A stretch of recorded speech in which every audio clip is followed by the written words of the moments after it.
Tatum, are they on schedule? Tatum, Jay, not exactly. School will start on time for all campuses at both districts. However, don't be surprised if you still see construction happening. In the case of Permian, the priority is to get these academic wings ready for the first day of school. You could say the way to a teacher's heart is through candy. It's one of the ways schools here at the job fair are trying to get potential teachers to their tables and into their schools. Come Monday, it will be the first time that 6th graders will attend Bonham and the 5 other middle schools. Parents say they aren't worried about harder classes, but instead their concerns lie with how their kids will be accepted. Teachers say these new campuses are 21st century schools set up for 21st century learning. Campus leaders attribute their success to focusing on the kids individually and getting them where they needed to be academically. Pushing back the start of school will give all of these construction crews the time they need to get classrooms ready. Now, under new state law, school years are no longer measured by days, they're measured in minutes. So instead of taking away holidays or extending the school year, district officials are making up these 2 weeks by making each school day 25 minutes longer. Ready or not, the first day of class is fast approaching. Now, over the past few weeks, we've been talking a lot about construction at both Ector County and Midland ISDs. However, today, we're talking teachers. Midland ISD is short about 80 teachers, while ECISD is short around 200. District officials say it's up to each campus on how they will make up for the openings. It's the final countdown to the start of a new school year. We've already started getting in bed at a decent hour and getting up earlier in the mornings. Everybody else. Parents packing carts full of school supplies. That's cute. And teachers getting their classrooms in tip-top shape. Ready or not, they'll be here next Monday, and we have to be on our A game. So we're getting our classrooms ready for our students, as well as getting our own children ready and excited for the new year. District leaders are getting ready to do without, in this case, fewer teachers. ECISD is short nearly 200.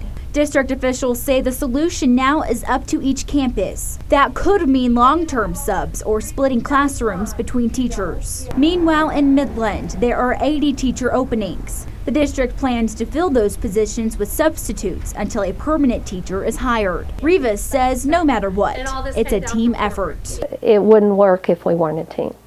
But we just do whatever we can to help each other out, you know, because the kids are our kids in Ector County ISD. It doesn't matter what campus you're at.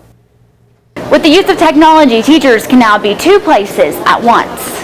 Are they capitalizing it for a purpose here? Yes. Mrs. Thomas has been in the classroom for 20 years. She even helps model lessons for first-year teachers. So we're gonna go ahead and circle. However, this year, the modeling isn't happening face-to-face. She's streaming her class live with the use of a camera. I mean, having the cameras makes one classroom accessible to many. Before, first-year teachers and veteran teachers would combine classes to show methods. The use of a camera has eliminated that need. This has really facilitated our being able to teach in 2 different places at one time and to be able to model for another teacher without having to take them out of the classroom. It lets us show them techniques and different strategies so that they're not as uncomfortable.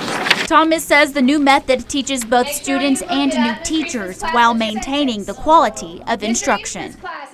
Nimitz is just one of several campuses to try out this new technology.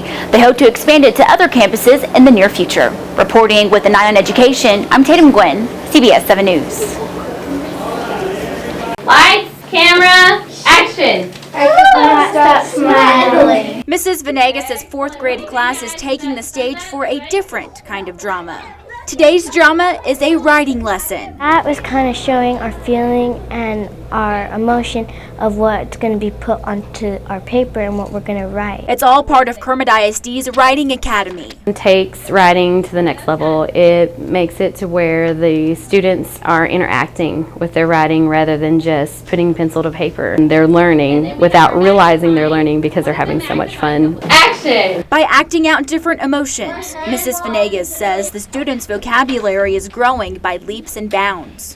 What's another word for scared? Another word for scared would be frightened. That's not all that's improving. Their grades have definitely improved. Their spelling has improved. Last test, I increased a lot by just using bigger words in my vocabulary. I don't misspell words, and I write my stories better, and they sound better whenever I read them. More importantly, Mrs. Venegas says the curriculum gives her students the confidence they need to do well on the STAR exam. They're not fearful of it anymore, and that's the greatest accomplishment. Reporting with an eye on education, Tatum Guinn, CBS 7 News. Student Services have waited longer than usual to review transfer requests. The reason being they wanted a clear look at what enrollment would look like at the 3 new elementary campuses. Walls are now up, and construction crews continue to finish the 3 new elementary schools. But something that hasn't been set in stone is who exactly will attend each campus, especially transfer students.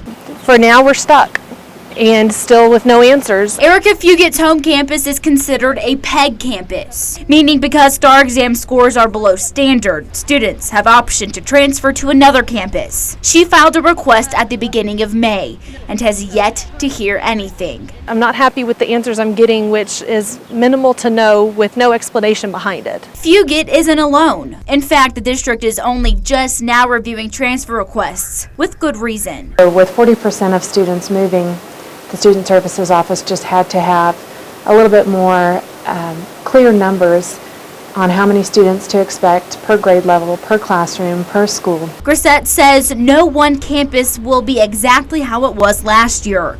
And as the new school year approaches, the district is asking parents to be flexible. We just ask them to roll with the change as much as possible. We think that these changes are worth any hassle in the short term. We're the #1 school, right where we belong. From showing school pride to today's lesson on DNA, Professor Paul Briones is infusing music into his classroom. I've been a musician, performer longer than I've been a teacher. And so for me, music is second nature. For years, Professor Briones' students struggled with understanding the concepts in his class. Lecture, lab, review, and test, that with some students it wasn't working. That's when he decided to march to the beat of his own drum, or synthesizer in this case, when it came to the classroom, and the grades began singing a different tune. Just last year, he brought the pass rate up to 88%. I couldn't believe the results when I saw them, because these were kids that had failed several times. Students say the catchy beats help them understand and remember even the hardest lessons. It's a different way to learn than at my other school, because at my other school, we just got lectures. It's better than learning them from the book, because the books are boring. Because I'm really good with music, so it's easier to learn lyrics than to memorize a paragraph from a book.